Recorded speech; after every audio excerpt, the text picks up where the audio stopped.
શ્રીમદ્ ભગવદ્ ગીતા અધ્યાય 12 શ્લોક 17 યહ ન હર્ષ્યતિ ન દ્રેષ્ટિ ન શોચતિ ન કાંક્ષતિ શુભ અશુભ પરિત્યાગી ભક્તિમાન્યઃ સહ મે પ્રિયઃ. અનુવાદ: જે કદી હર્ષ પામતો નથી કે કદી શોક કરતો નથી, જે પશ્ચાતાપ કરતો નથી કે કશું ઈચ્છતો નથી અને જે શુભ તથા અશુભ બંને વસ્તુઓનો પરિત્યાગ કરે છે, તે ભક્ત મને અત્યંત પ્રિય હોય છે.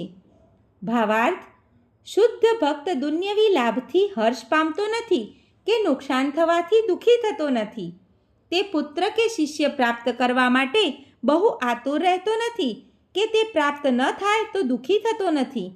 પોતાની કોઈ પ્રિય વસ્તુ નષ્ટ થઈ જાય તો તેને માટે તે શોક કરતો નથી.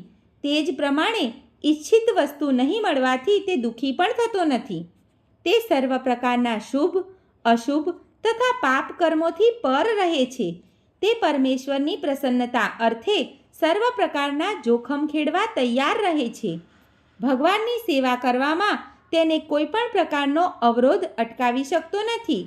આવો ભક્ત ભગવાન કૃષ્ણને બહુ વહાલો હોય છે. સર્વે મિત્રોને દીપ્તિ જોશીના જય શ્રી કૃષ્ણ.